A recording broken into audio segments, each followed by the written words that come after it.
Hello guys, welcome to my video. My name is Kajal and I'm a BSc nursing student in second year at AIMS Rishikesh. तो तुम लोगों ने मुझे बहुत सारे टेक्स्ट किए थे कि I should tell you the important topics. तो उसके लिए तो पहले सॉरी कि मैं इतने लेट ये वीडियो बना रही हूँ because there was lot going on in my college too. तो फर्स्टली तो देखो, अगर तुम बायोलॉजी में इंपॉर्टेंट टॉपिक्स ढूंढ रहे हो तो भूल जाओ, क्योंकि तुम्हें बायोलॉजी का पूरा सिलेबस कवर करना पड़ेगा। तुम कुछ भी स्किप नहीं कर सकते, ना तुम 11th में स्किप कर सकते हो ना तुम 12th में स्किप कर सकते हो, ठीक है।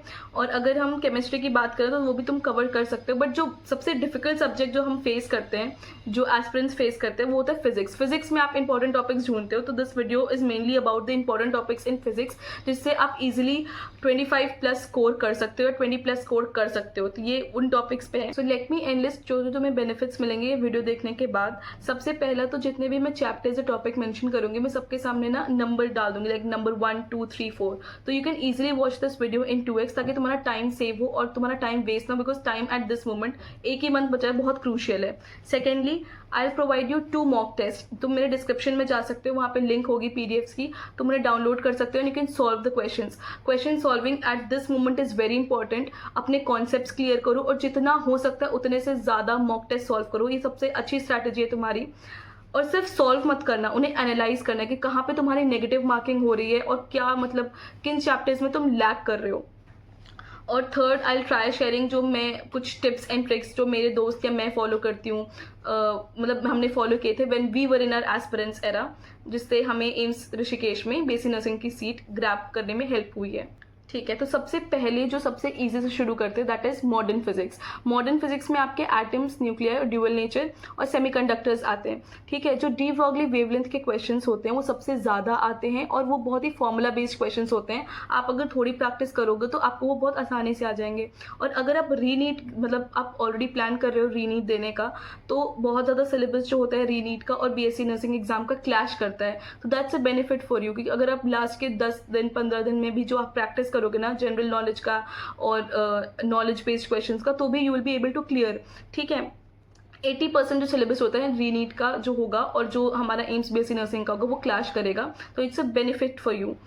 जो हमारे पास अभी, मैं अगर मॉडर्न फिजिक्स की टॉपिक्स की बात करूँ तो उसमें डी ब्रॉगली वेवलेंथ हो गया, बाइंडिंग एनर्जी क्वेश्चंस हो गए, रेडियस के जो क्वेश्चंस हो गए, एनर्जी कैलकुलेशन, ये सारे रिपीटेड टॉपिक्स है, बहुत ज़्यादा आते हैं। अगर मैं बात करूँ दूसरे चैप्टर्स की जो है थर्मल फिजिक्स, वो थर्मल फिजिक्स भी बहुत इंपॉर्टेंट है।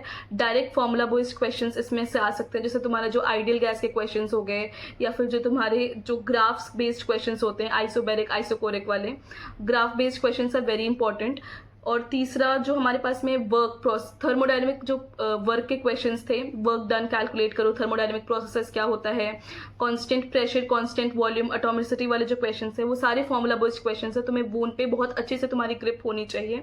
It is also very important chapter. और जो हमारे पास थर्ड सबसे इंपॉर्टेंट चैप्टर है वो है ग्रेविटेशन। ग्रेविटेशन के जो क्वेश्चन हैं वो काइंड ऑफ कनेक्टेड होते हैं हमारे इलेक्ट्रोस्टैट्स के चैप्टर से। तो इलेक्ट्रोस्टैट्स और gravitation, both these chapters are very important and they're very easy scoring chapters compare to other chapters in the physics, जहाँ पर आपको कॉन्सेप्ट्स भी लगाने और बहुत सारे लाइक मल्टीपल चैप्टर्स के क्वेश्चंस एक साथ आ जाते हैं, मल्टीपल कॉन्सेप्ट्स एक साथ लग जाते हैं। तो ग्रेविटेशन एक चैप्टर है जिससे तुम इजीली फॉर्मूला बेस्ड क्वेश्चन है तुम्हें सॉल्व करना है और तुम्हारे आंसर्स आ जाएंगे।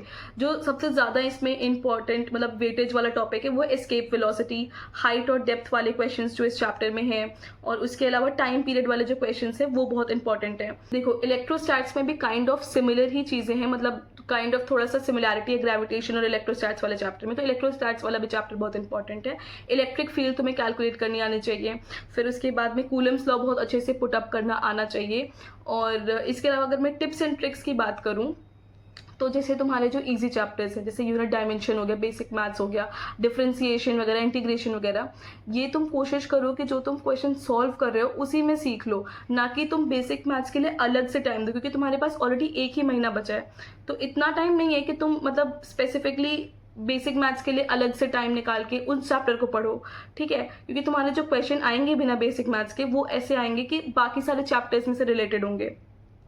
रही बात यूनिट एंड डायमेंशंस की, तो यू ट्राई कि जो चैप्टर्स के पीछे जितनी भी यूनिट एंड डायमेंशंस होती हैं उन्हें कैलकुलेट करने की कोशिश करो, क्योंकि जो तुम्हारी 11th और 12th की जो टेक्स्ट बुक है उसके पीछे चैप्टर के एंड में बहुत सारी यूनिट एंड डायमेंशंस मेंशन होती है।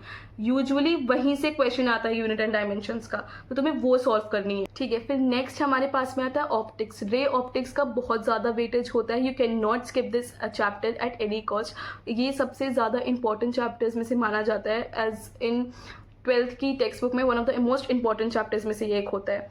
तो ऑप्टिक्स के चैप्टर में आपको रिफ्रैक्शन बहुत अच्छे से आना चाहिए, लेंस मेकर्स फॉर्मूला कैसे अप्लाई करते हैं, जितने भी तुम्हारे ऑप्टिकल इंस्ट्रूमेंट्स हैं, मतलब टेलीस्कोप वगैरह सब कुछ, उन सबके फॉर्मूलाज याद होने चाहिए और तुम्हें उन्हें पुटअप करना आना चाहिए कि कैसे उन्हें पुटअप करना है। और उसके अलावा polarisation and Young double slit experiment. Optics में तुम्हें ये 4-5 टॉपिक्स जो मैं तुम्हें बताएं ये बहुत अच्छे से क्लियर होने चाहिए और इनके फॉर्मूला बेस्ड क्वेश्चंस तुम्हें आने चाहिए। और ऐसा तुम कोशिश करना कि जितने भी इंपॉर्टेंट चैप्टर्स हैं तुम इनकी फॉर्मूला शीट बना लो, क्योंकि अगर तुम एग्जाम में कॉन्सेप्ट नहीं लगा पा रहे हो, तुम्हें क्वेश्चन नहीं आता है, दैट इज काइंड ऑफ बेरेबल, तुम ठीक है कोई बात नहीं। लेकिन अगर ऐसा हुआ कि तुम्हें क्वेश्चन आता है बट तुम्हें फॉर्मूला नहीं आता है, तो वो तो तुम्हारी बेवकूफ़ी होगी ना कि तुमने उसमें मार्क्स लूज किए, है ना। तो तुम्हें ऐसा करना है कि तुम्हें फॉर्मूला नहीं भूलने, तुम्हारी रिटेंशन पावर तेज़ होनी चाहिए, ताकि तुम फॉर्मूलाज, तुम्हें क्वेश्चन नहीं आएगा दैट इज़ ओके, तुम चलेगा, बट तुम फॉर्मूला ना भूलो, है ना, तुम्हारी गलती नहीं होनी चाहिए। Kinematics is kind of easy, ठीक है, मतलब बाकी सारे जो चैप्टर्स हैं उनके कंपैरिजन में काइनेमेटिक्स थोड़ा ईजी है। तो motion in 1D, motion in 2D, ये दो चैप्टर्स आर इम्पॉर्टेंट, तुम इनको भी सॉल्व कर लेना, बिकॉज इसमें से भी कई बार बहुत इजी क्वेश्चंस आ जाते हैं, डायरेक्ट फॉर्मूला बेस्ड क्वेश्चंस आ जाते हैं। And at last SHM, waves, oscillation, से तीनों चैप्टर्स काइंड ऑफ रिलेटेड हैं, एक दूसरे के अराउंड रिवॉल्व करते रहते हैं, तो तुम्हें ये चैप्टर्स पे भी प्रैक्टिस होनी चाहिए। And again for your help, मतलब तुम्हारे बेनिफिट के लिए मैंने नीचे मॉक टेस्ट भी डाल दिए हैं, तो you can go there and solve, और तुम देख सकते हो किस काइंड के क्वेश्चंस आते हैं। And don't take tension at all, you'll crack it, and all the best.